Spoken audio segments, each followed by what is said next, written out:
இங்கே பாருங்கள், இந்த பூச்சி தெரியுதா எவ்வளோ அழகாக இருக்குது பாருங்கள்.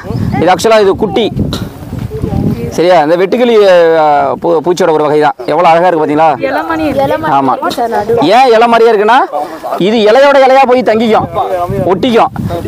மற்ற பறவைகள்லேருந்து காப்பாற்றுறதுக்காக, தன்னை மாற்றிக்கொள்வதற்காக, தன்னை தற்காத்து கொள்வதற்காக பொதுவாக இந்த பூச்சிகளோட நிறங்கள் வந்து இந்த மாதிரி ஒரு கிரீன் கலரில் இருக்குது. தெரியுதா? ரொம்ப சாஃப்டான ஒன்று. இதோட உணவு என்னன்னா இன்னும் ரொம்ப சின்ன சின்ன பூச்சிகள். அது கொண்டு வாங்க.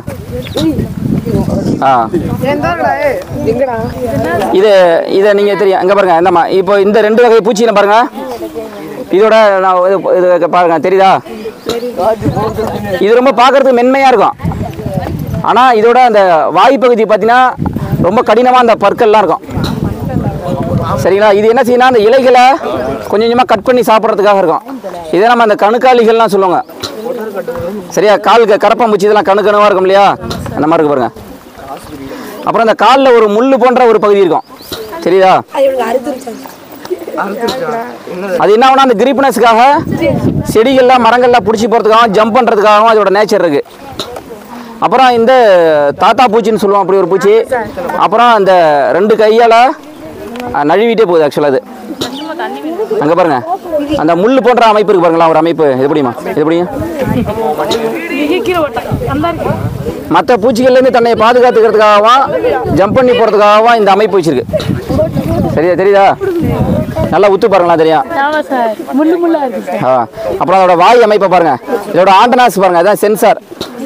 சென்ஸ் பண்ணுறதுக்காக, மற்ற விஷயங்களை சென்ஸ் பண்ணுறதுக்காக இது வச்சுருக்கோம். அப்புறம் இன்னும் சில இது ஆளை பிடிக்கிற மாதிரியே இருக்கும். 2 பக்கம் முடியும், அமைதியாக இருக்கும். ஏதாவது ஒரு பூச்சியை பார்த்துன்னா செய்யும், டக்குன்னு அப்படியே கேட்ச் பண்ணி அப்படியே சாப்பிடும். இது மாதிரி ஒவ்வொரு பூச்சியும் ஒரு வடிவங்க. இயற்கை பரிணாம வளர்ச்சியில் ஒவ்வொரு பூச்சியும் ஒரு மாதிரி வடிவமைச்சிருக்கு. சரியா? அதனால் இந்த பூச்சி நம்ம துன்புறுத்த வேணாம். சரியா? மறுபடியும் அதோட இயற்கையிலேயே அதை பறக்க விட்டுடலாம்.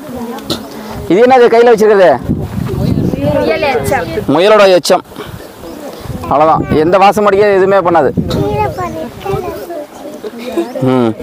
கீழே என்ன எவ்வளோ பூச்சி இருக்கு. பூச்சிலாம் பாருங்க, எவ்வளோ வண்டுலாம். பொதுவாக இந்த சில நேரங்கள் இந்த வண்டை பிடிக்கும் போது அது ஒரு ஒரு ஒரு ஒரு இது ஒரு கெமிக்கல்ஸ் மாதிரி இது பண்ணும். அது ஒரு வாசத்தை வெளியிடும். அது ஏன்னா நம்மளை யாரோ தாக்குறாங்க, நம்ம தப்பிச்சுக்கிறதுக்காக என்ன செய்யும், அது ஒரு ஒரு திரவத்தை வெளியிடும். அது வந்து அந்த சென்சேஷன் மற்ற உயிர்களுக்கு, மற்ற பூச்சிகளுக்கு பிடிக்காது. அதனால் என்ன செய்யணும், அது தன்னோட தப்பி பிடிக்கிறதுக்காக தன்னோட ஒரு டெக்னிக் அதை ஃபாலோ பண்ணுது.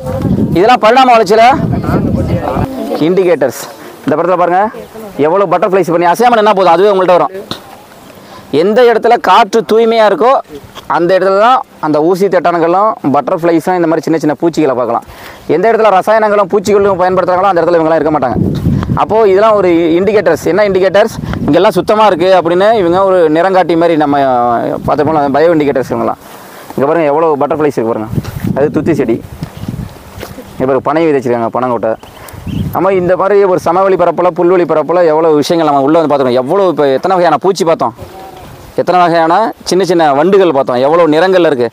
அது ஏன் அந்த நிறங்கள் இருக்குது, அந்த எது உணவு சாப்பிடுதோ அது சம்மந்தமானது. இந்த பாருங்கள், அந்த காலடியிலேயே இந்த தேனி இருக்க 2 சுற்றிட்டு இருக்கா தேனி இது இருக்குது பாருங்கள். அந்த இடத்துல எல்லா இடத்துலையும் இருக்கும் தேனீகள். ஆமாம், அவங்களோட வேலை என்ன, இருக்கிற மகரந்தங்கள் இருக்கிற தேனி எடுக்கிறது. தெரியுதா? அப்போ எவ்வளோ ஒரு கிட்டத்தட்ட லட்சம் பூக்களை சந்திச்சாதான், ஒரு 50,000 பூக்களை போனால் தான் ஒரு 2 சொட்டு தேனி கிடைக்கும், 2 சொட்டு தேன் கிடைக்கும். அப்போ ஒரு தேனி வந்து எவ்வளோ விஷயங்கள் நமக்காக கொடுக்குது. அப்போ இவங்க ஒரு பூலேருந்து இன்னொரு பூ போனால் தான் மகரந்தங்கள் இருந்து நம்ம கற்றுக்க வேண்டியது என்னென்னா, அங்கே பாருங்கள், இதில் எவ்வளோ வண்டு இருக்குது பாருங்களேன். ஒன்றும் வாசலாம் அடிக்காதுங்க பாருங்கள். தெரியுதா? வண்டி தெரியுதா?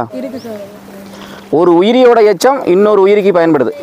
ஒரு உயிரி மரித்தால் அது இன்னும் இந்த பூமியில் இருக்கிற நிலப்பரப்பில் இருக்கிற இன்னொரு உயிரிக்கு அது உணவாக இருக்கும். சில விஷயங்களில் அந்த விலங்குகளோட வயிற்றில் முழுசாக செரிக்கப்படாத சில விஷயங்கள் இருக்கும்.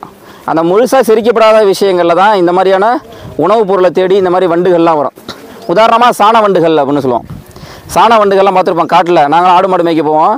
விடுமுறை தினங்களில். அப்போது இந்த சாண வண்டுகள்லாம் வந்து இந்த மாடு சாணம் போட்டோன்னே என்ன செய்யும், குதிரை சாணம் போட்டோன்னே அப்படியே தலைவர் அப்படியே ஃப்ளைட் மாதிரி அப்படியே ஹெலிகாப்டர் மாதிரி அப்படியே வந்து அப்படியே பறந்து வருவாப்புல. எங்கேருந்து அவர் வரதில்லை, அவங்களுக்கு அவ்வளோ சென்சார் இருக்கும், அந்த சென்ஸ் பண்ணி வந்துடுவாங்க.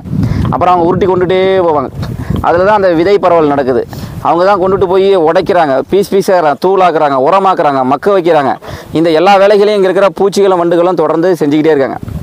அப்போது இந்த சூழல் சார்ந்த பயணங்களில் நாம் இந்த விஷயங்களை சின்ன சின்ன விஷயங்கள் நம்ம நுட்பமான விஷயங்களை இது தெரிஞ்சுக்கணும். இப்போ இதை போய் வகுப்பறையில் போய் ஒரு குதிரை சாணத்தை எடுத்துகிட்டு போய் தம்பி இதை பார்த்தீங்களா அது அதெல்லாம் சொல்ல முடியுமா, நேரம் இருக்கா, இல்லை. அப்போ இதுக்காக சுற்றுச்சூழல் சார்ந்த ஒரு பயிற்சியை மாவட்ட ஆட்சியரோட ஒரு சிறப்பு திட்டத்தின் கீழாக பள்ளி மாணவர்கள் கல்லூரி மாணவர்களுக்கு இந்த மாதிரி ஒரு விஷயத்தை நம்ம தொடர்ந்து பயணிச்சுட்டே இருக்கோம். இன்னும் கீழே பார்த்துவாங்க, இந்த வரப்பில் மட்டும் கொஞ்சம் பார்த்துவாங்க, அந்த பக்கம் கொஞ்சம் தள்ளிப்போங்க. இதுவும் ஒரு செடி தான், என்ன பேர் தெரியல. இதே போல் தான் நம்ம சங்குப்பூலாம் இருக்கும், அதோட ஒரு வகை தான் அது. உதாரணமாக இது மகரந்தங்கள்லாம் எப்படி இருக்குன்னு பார்க்கலாம். பாருங்கள், போலன்ஸ் மகரந்தங்கள், ஹைபிஸ்கஸ் ரோசா சயின்ஸஸ் இது வச்சுப்பீங்களா, செம்பருத்தி, அதே போல் தான். அதே போல் இது ஒவ்வொன்றும் சின்ன சின்ன வேரியேஷன் இருக்கும். எப்படி அது வந்து மகரந்தங்கள் கடத்தப்படுது அப்படிங்கிற விஷயங்கள்லாம் பார்ப்போம் தொடர்ந்து.